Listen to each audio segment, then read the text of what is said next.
blessing on it. Too real, this ain't metaphoric. We just put the I in iconic. Buzzing like I'm electronic. Yeah, I put a blessing on it. See me dripping in it 24/7 on it. I'm just being honest. Holy water dripping from my neck to my crep, so I'm two-stepping on it like. We're rolling. We're rolling. Let's go. Let's go. We're not going to do a cut, clip, snap. Sure. All right, here we go.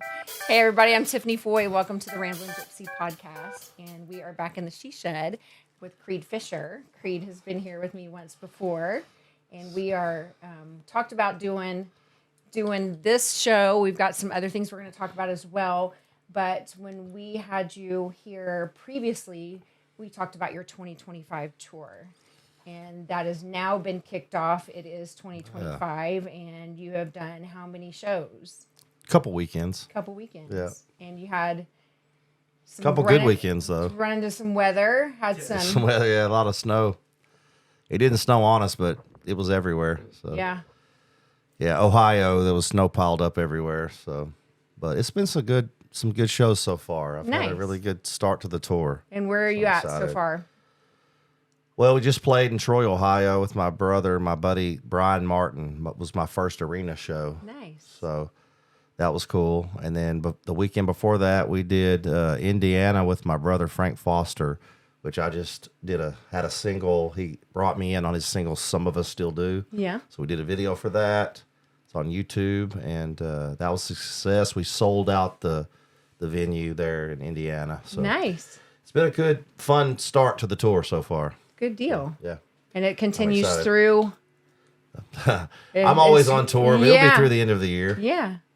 And the name of the tour is Between Heaven and Hell. That's right. Yeah. And you, if you guys didn't catch it, you need to go back and watch it. It's a really good episode, and you sang us a song, which was a really cool song. And I revisited that a while ago, and it really paid attention to the lyrics. I mean, it was obviously I did hear because they're very sincere and it is a beautiful song. It's a really beautiful song. That song is tied for my best love song I've ever written. It's very right good. there with that girl right there. It's very good. I love it. Yeah. It came from the heart, and that's what matters in music. That's what I always shoot for which I think the drinking songs come from the heart too, but I think the love songs that just really hit you, man, when it comes from an honest place. That's a good one. I think there's going to be a lot of people that can relate to that. Yeah, I agree. I clearly thought that'll be a wedding song. You were singing about me, but whatever. It was you, Tiff. I didn't want to let the cat out of the Thank bag, you. But... Please don't ruin that for me. It was all about me at that moment. Yes, but it's very good. But we are starting the first part of a series that we are going to do, and it's called The Road to Recovery. Creed Fisher's Road to Recovery. And let's start off. I know your fan base knows. For people that don't know, let's start from the beginning and tell us what happened. You were in a really, really bad accident in 2024. I was in St. Cloud, Minnesota, doing a show, Raleigh's, and I pretty much sold out. I'd played there the year before and had a really good show there. And I went riding motorcycles before the show, and to make a long story short, I wrecked. The guy in front of me took a U-turn in front of me, and he was on a motorcycle too, and I hit him right between the gas tank and the seat of his seat, and he flew off, and I went down hard and broke my pelvis in half. How many of y'all were riding together? There was 3 of us. 3 of y'all. Yeah. In unfamiliar roads? For us, yeah. Not the guy that did the U-turn, which is kind of ironic. Right. Where was he going? Too fast. He was going too fast. Yeah. He passed his turn. Unfortunately, and that's why the rest is history. Yeah. But that guy, I've forgiven him and moved on. I actually sent a letter to the judge because he's in trouble. He ran off. That's the main reason he's in trouble. He ran off on foot, which is weird because we knew where he lived. I don't understand it. That's a really. I'm sure he can't even explain it, but that's a really touchy subject. Is that it? I mean, is it public information? Is that something that we can? I mean, we can discuss why? Where was? What?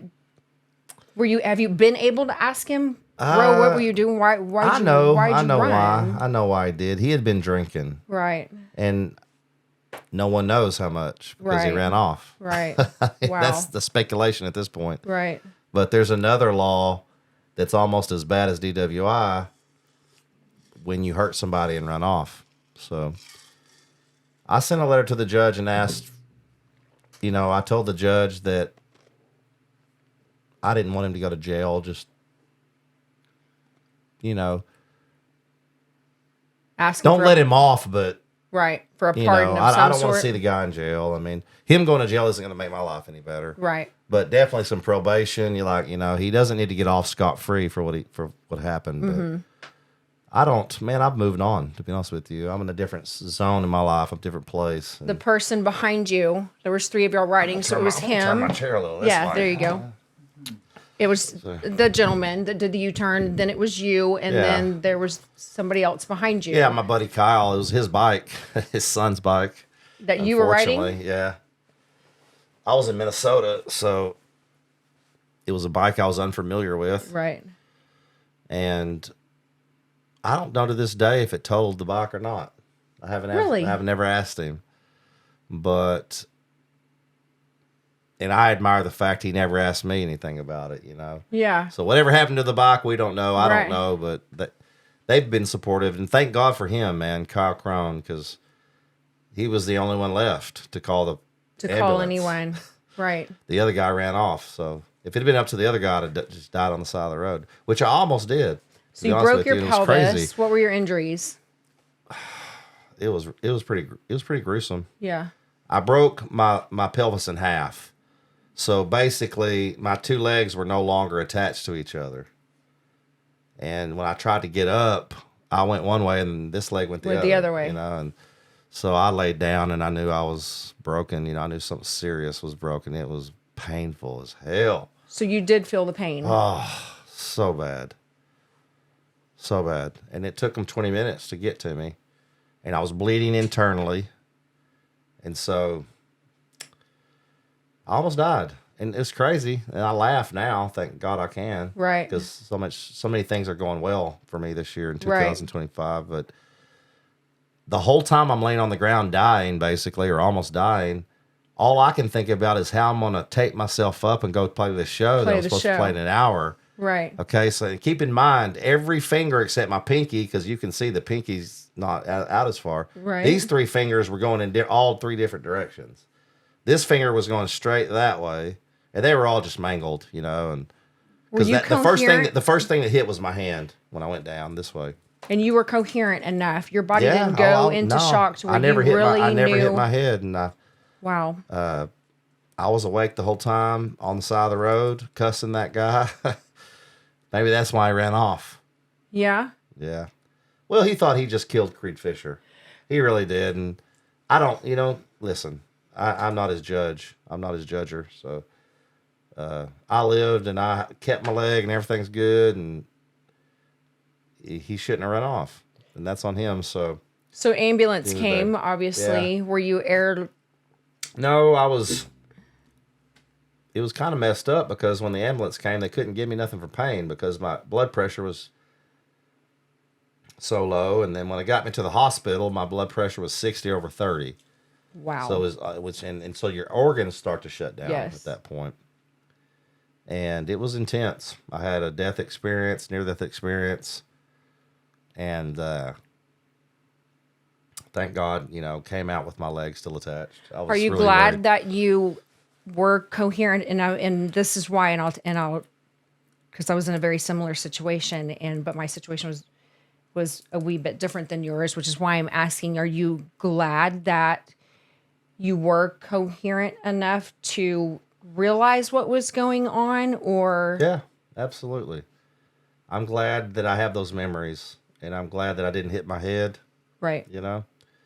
Because I probably wouldn't be here if I'd have hit my head. Yeah. Because I was just going so fast.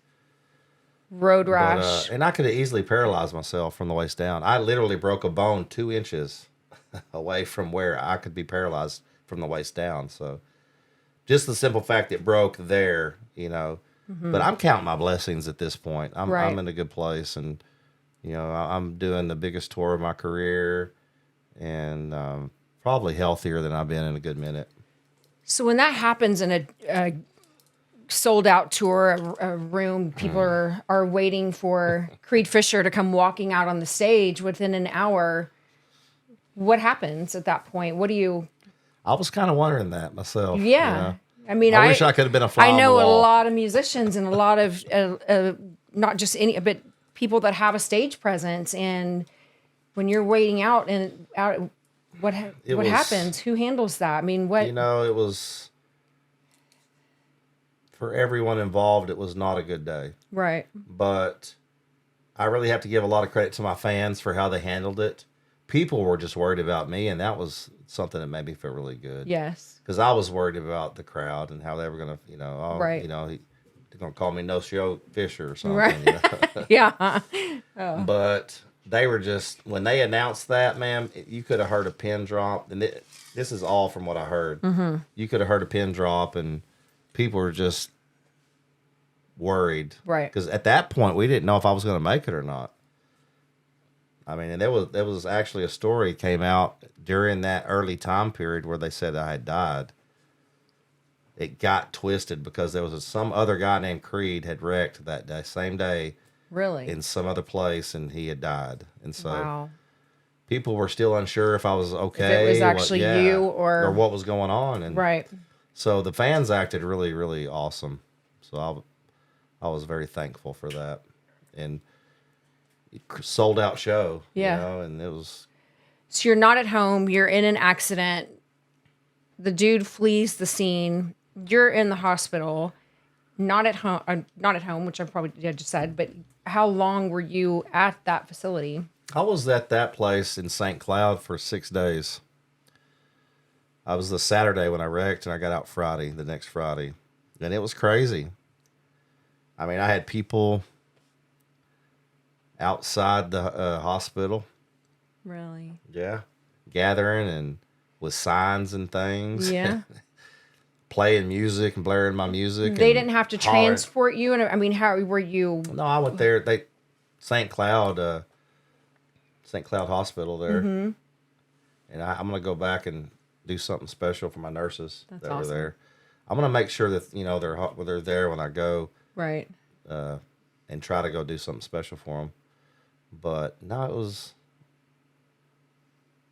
there was fans out. I could, outside. I couldn't hear them, but people that were coming to see me were telling me there was people outside. Yeah, that were playing my music and had signs and things and whatnot. And then somewhere along the line, about halfway through the thing, I'm laying in my bed. I think it was after the surgery. I'm pretty sure it was. So you had surgery at that hospital? At that hospital, the first surgery. And what surgery was that? It was to put my hips back together. And that's not just a couple of stitches. That's a No. Did you There's have a funny story Did there. you have implants done? I mean, was there any kind of No, just they plated it back together? They They just- hot they glued just- it? I mean, what were you? yeah, titanium. A I'm little I'm epoxy. Iron Man. Yeah. Iron Man. Boy, I got a lot of titanium in my body. I so set off get it. alarms at the I do airports too. and stuff. I But do too. Yep. no, they put a screw, screws and plates and all that stuff, and put me back together. I came back apart halfway, but that's another story. But So you just mentioned a while ago that there was a funny story behind that when I said. well, I'm laying. Did you, yeah, go ahead. Tell us. I was laying in bed in Minnesota in the hospital and just laying there watching TV, and these 3 people walk in and they look like they just came from a Creed Fisher concert, Really? and they're my fans, and I don't know them, and they have beer Now those are the real fans. and marijuana, Hell yeah. and I was freaking out for a minute. I'm like, nurse, Yeah. what is going on here? Like, How did they? I mean, I guess and they just asked. they just said They like just asked the what front room desk is where I Creed? was, and so then Whatever. I had to have my people call down at that point. But listen, yeah. you have a famous person in your hospital. Right. Yeah, don't be letting people come up to the Right. room. But I appreciated it at the end of the day. But it was kind of weird. kind of awkward. This guy's trying to give me a beer. I'm on morphine On and all the things. and Dilaudid. Uh-huh. So, but 6 days there, And then I got to come home with the worst taste of my life that Friday, coming home and made it home. And, How were you transported home? Well, we were 2 hours from the airport, approximately. You flew? So I had to drive, back to Texas. I had to drive 2 hours in a van, and it was horrible. It was pretty rough. The van ride wasn't as bad as sitting at the airport for like 2 hours. I can't imagine. Just in so much pain. So I was in a motorcycle wreck, and this is why I can relate to so many things that you're saying. Mine was a very different scenario. We were actually going on a run in Kerrville. It was a bike rally, Thunder in the Hill Country run in Kerrville, and a whole group of us, and there was 9 of us that were riding together, and we had all loaded up, and we're going to run to Walmart and just go grab our necessities and things that we needed. And they wanted to stop at Whataburger and grab something. Well, I wasn't eating, so I sat outside on the bike and was just kicking it and talking. And there was a couple of officers there, and Kerrville is just a little Texas Hill Country town right around the corner from our hometown, New Braunfels here. And he was going on and on about how the locals don't like the bikers, and that they just sounds like Billy's ice house. You know. Now there's no one there. Yeah, right. And they going on and on and on. And I said, yeah, it's really.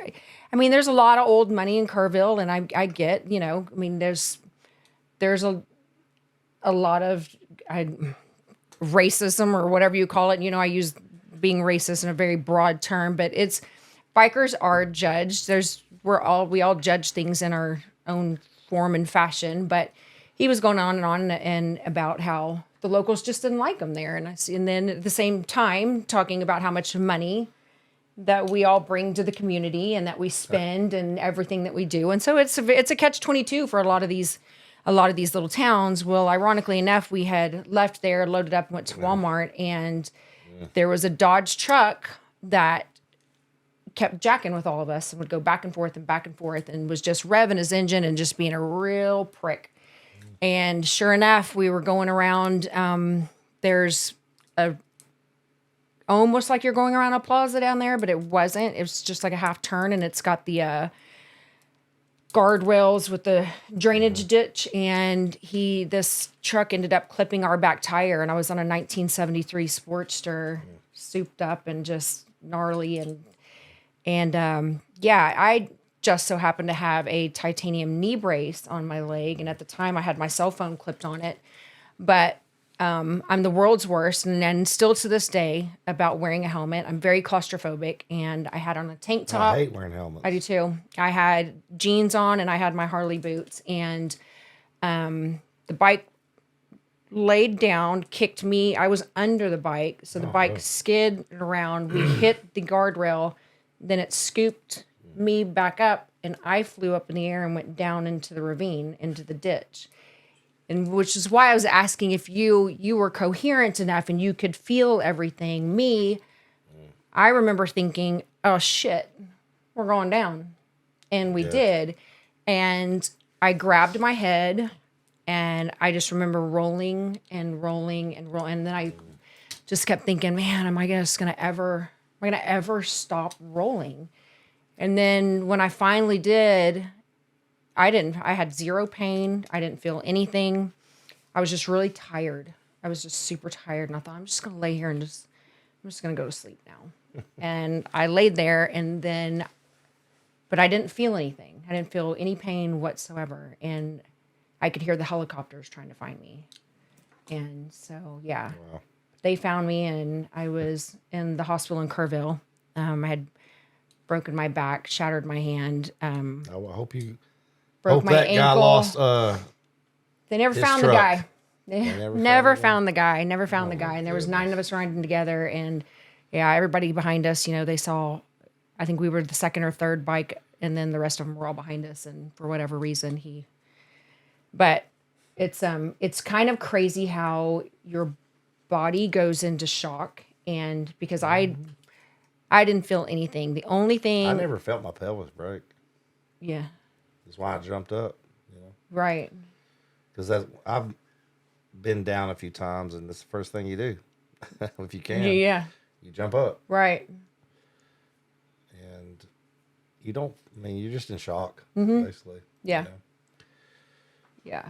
Your body's protecting you from that, Yes. But I'm glad you're all right, man. That's crazy. Me too. It was, but I wasn't It's able such to an move. unnecessary thing. It makes me angry at that guy. Well, and my parents always, I've been riding since I was little. And of course, at that point in time, I was going through a stage in my life where I thought I was invincible and was doing things that it was the wild side of things I should have done when I was younger and I didn't do. And when it happened, I thought, we don't really have 9 fucking lives. That's a big. I feel that's like a I big. have. I feel like I'm on 8.5. Yeah, I did at that point in time too. And at that point, when that happened, I thought, you know what? I need to slow my ass down. I need to pay attention to exactly what I'm doing. Exactly. Yeah. Yeah. And it, like your deal. There's 2 cool people like us. It wasn't your fault. We don't see our mortality. We think we're going to live forever. Right. And we're still alive. But, yes. For a reason. But now we have our purpose and we, exactly. think, like riding, for instance, for me, people ask me, are you still going to ride? And I'm like, yes.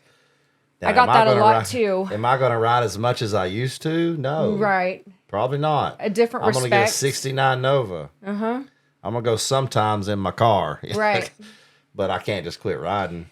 I thought it was kind of ironic that you mentioned how you had some random people come up to your fans that were able to get into your room. Well, I had my dad, God bless him. He's not with us here anymore, but he called me when they had obviously had heard about it and said, if you do make it and you do get out of that hospital, I'm going to kill you anyways. And so it was a very tough situation for me. I did have to tell everybody at the door, because I was not in my hometown to not let anyone into my room and talk about nurses and the amazing things. I wasn't able to bathe or whatever. I had a night nurse that would come and powder my back and my itches, and I had That's one. a whole other funny story. Oh my I don't know gosh! if it's appropriate for the podcast, but I got the little E on there. You can say whatever you want. Yeah. We've given up. Yeah. That was the worst, man. First time you were here? That was the worst. Yeah. That was the funniest and the worst. And I've talked about it a little bit on my lives and stuff. It's just these nurses, man. I love the nurses. That's why I want to go back and do something nice for them, because I had internal bleeding in my body and I broke my pelvis, so I'm bleeding inside my body. Well, Right. It's the pelvis. Where do you think the blood's going to go? Mm-hmm. Yeah. Into my balls. Yeah. So my balls swelled up like 4 times their normal size. And then and not on top of that, I had a catheter. So you can only imagine what that does to your nether regions. Right. You know what I'm saying? Yeah. I mean, a proud man was not proud. I'll just Right. put it that way. Yeah. And these nurses, they have to come clean it like every 6 hours. It's just like one of those things where don't make eye contact. And she doesn't want to make eye contact either. Well, no. How's the weather? The weather's Right, pretty right. good today. I mean, look away, Oh my look God. away. Yeah. Dixieland. That was I ate a lot of humble pie during that time, but Well, it's always nice to make jokes. now about you it. know how women feel after they have babies. Babies. Because after you have is one, maybe 2, maybe 3. At that point, you feel like every human that has ever worked in a hospital has seen your vagina. So at that point, you just really don't give a shit. You're like, if you've seen one, you've seen them all. Yeah, that's a good point. But I had when I was in the hospital, and talk about how grateful you were for your nurses, I had my night nurse was the sweetest old lady that she would always come in and she would sit and talk to me. And of course I was high as a fucking kite. I realized Dilaudid at that point how easy it is to become a drug addict, because I would literally watch the clock until I could hit the button myself. You and me both, because I was hurting. And then when it was time for them to give you your was in some interim pain. meds, I was like, boop, get in here. Yeah. And they would hit you with that. And I was like, oh man, it was just finally like you were almost kind of pain free. Yeah. For the most part. But I was cuckoo. With the injuries like we had that are very severe like that, I don't get. I mean, I understand that they're very sensitive about, but they had just gone too far, in my opinion. Because what you were giving me was killing the pain, right? And then they tried to. Then I come to San Antonio, and the laws are completely different. Mm-hmm. I was getting ibuprofens, right, in San Antonio. Well, I was on Dilaudid over here, buddy. Well, crazy enough, well, we don't give that out here. This was right. So. A lot has changed since my accident and your accident. I mean, we're talking 20. Mine was 25 years ago, if not longer. So, I mean, I was walking around with a script of Percocet when I walked out of there. Of course, it was a lot for me to walk out of there, but I wasn't able to be moved after I had to stay up there, and I was there for 2+ weeks, had my surgeries, and wow, and mine wasn't near what yours was. I mean, mine was all over, it makes an impression on you. I don't want to go back to the hospital till I'm dying, right at the end of my life, till hospice comes. You know, I don't want to go back. I spent that because what happened with me is that when I got home, my hardware came loose that they had done. I hate when that happens. So mine happens in my brain like that all the time. I went to a doctor's appointment thinking I was, fixing other things, and the doctor comes back and he's like, "Well, you got other problems right now. Your hardware came out, and the screw that was holding the top part of my hip together had come all the way out." How does that happen? Were you not listening? Well, that's a whole nother podcast. Were you not? We got several to come. I'm going to blame it.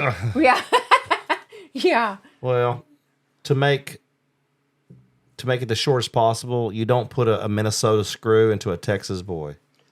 Okay. Us Texas boys are harder, evidently, than Minnesota screws. Because I spit that booger right out, Yeah. Yeah, and like a 50 cal. I was a journeyman electrician for a long time, and when I look at the X-ray and I look at that screw, I don't know how they thought that was ever going to stay in a Texas boy. Yeah. No, number one, it's fine threads, right? And it's flat on the end. You put a flathead into a Texas boy. You did, and that was never going to stay, but that was part of like my struggle through the whole thing is I had to have the surgery twice. Yeah. So finally, when I went the second time, they put a screw all the way across my hips. And even though the top screw did come out a little, it didn't come out enough to do anything where I had to have any further procedures. So. Wow. Now I have the screw. I can still feel it. And then the last time I went, they said I could possibly maybe have to have it removed. But I'm good now, man. My hips, my pelvis is fused back together at this point. So did you have actual implants put in there as well? Like No. Any joint implants or whatever, or you had? Nope. Gotcha. They just screwed me back together. So, and I'm only 50, so we'll see how long I can last with my hips. Yeah. A hip replacement's probably not too far off. Well, I tell you what, I just had mine, and it's the best decision I ever made. My hip replacement, literally. Glad. Yeah. Glad you're feeling better. And it is. That's what I was asking. What was your actual injuries during when you wrecked? What did it do? I had a shattered ankle, broke my L4, L5, crushed my hand, and that was it. See, that beautiful face was still intact. Because like mine. These Texas girls know how to tuck and roll. Exactly. Yeah. I grabbed my head and I just rolled right down that mountain. I was just kept on going. We will sacrifice anything to save our face. Yeah.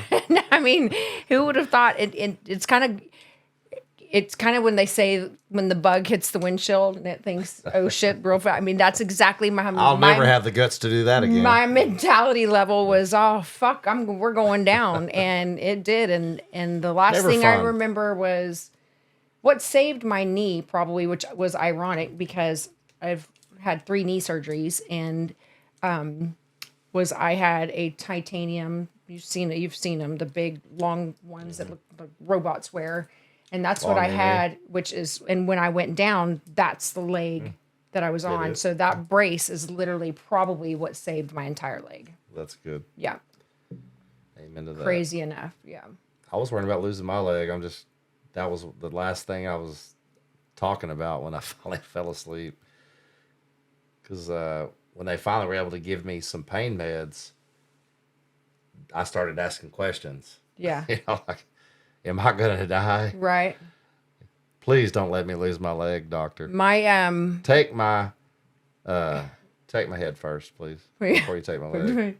But I think the worst part of mine was once I got in there and was realizing what was happening and coming out of the shock mode of it. And then they, like you said, could not give me any pain medication, and they had to scrape your road rash. And that by far, I have delivered ginormous children. I have had a hip replacement. I've had 3 surgeries, knee surgeries. Out of everything that I have ever had done, them taking the scouring pads and removing your skin layer after layer after layer and not giving you anything. It's literally like taking an SOS pad to your raw meat. I can't even imagine that. And it was... That's a whole other level, man. Excruciating. Like, I had road rash on my arms bad, but not enough where they had to do anything like that. Yeah. Thank God. It was horrible. Because I've heard those horror stories like Yes. that. My uncle was in Iraq back in the day, and they used to have to do that to him. And my dad told me about it. I'm like, man, that has to be the worst. It's one of those things that you just don't forget. Yeah. That's like me having the punctured lung, when they were all working on me. I'm like, I told the nurse, no. Right. Honey. Yeah. You might just die if I don't do this. Right. I don't care. Every time I see a burn victim or anyone with a skin injury, I just want to hug him and think, and I didn't burn, I mean, I had road rash burns, but Have you been on a bike since?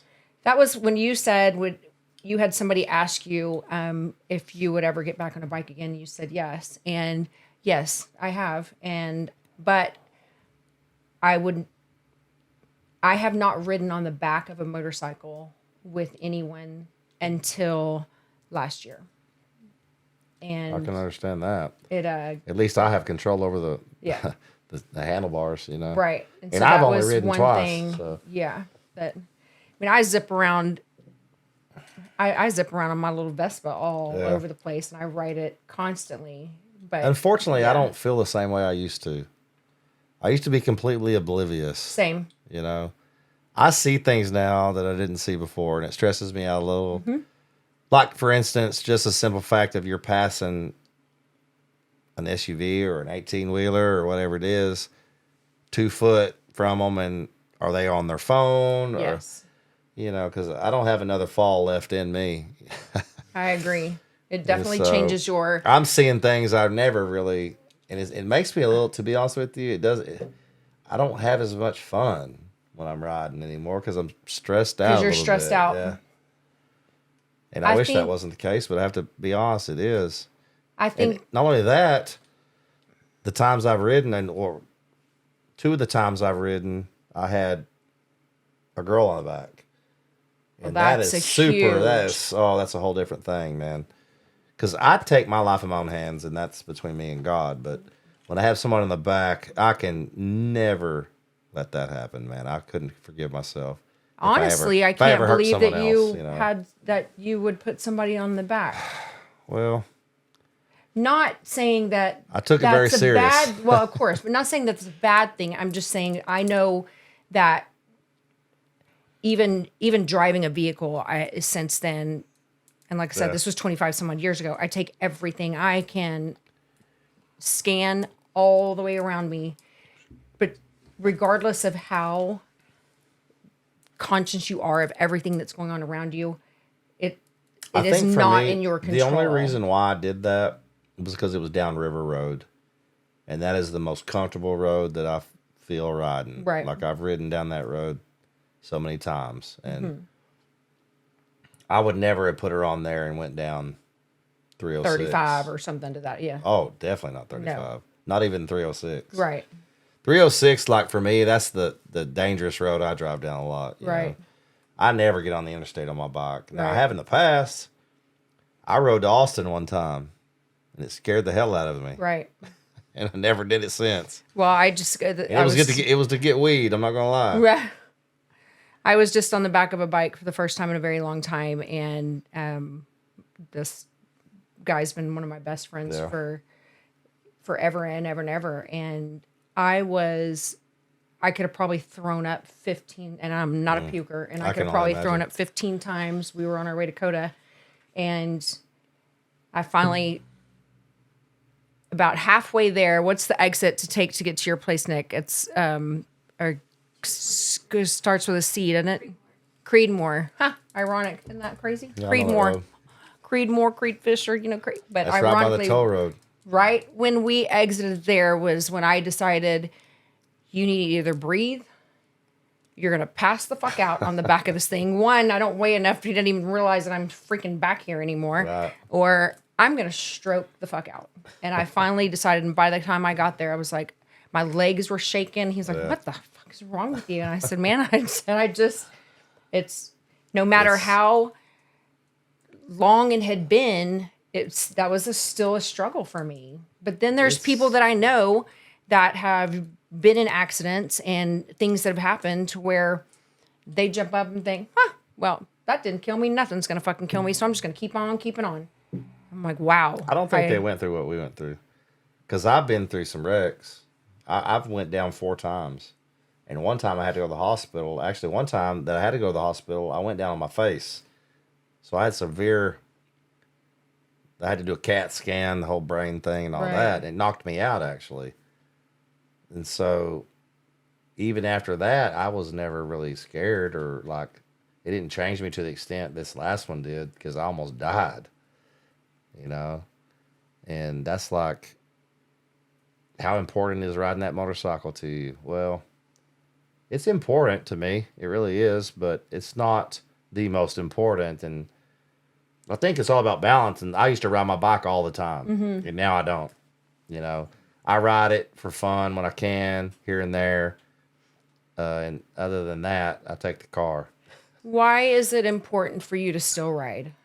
Because I love doing it, and I don't want fear to stop me from doing something that I love. That's the answer to my question. I don't want to be scared to do things I love. I just want to be smarter. Maybe it wasn't smart to ride everywhere I went in the rain and I'm just trying to be smarter. I still love doing it, and I'm not going to quit doing something I love doing because of fear. I have to face that fear. Right. And so for me, I'll never be like I was before, riding all over the place. If somebody could come up to you and ask you, facing that fear, what is the hardest part? I mean, for you to get on that bike again, facing that fear, did you have one-on-one conversations with yourself? Did you have to self-motivate yourself? I talk to myself all the time. Me in my head, we have some conversations.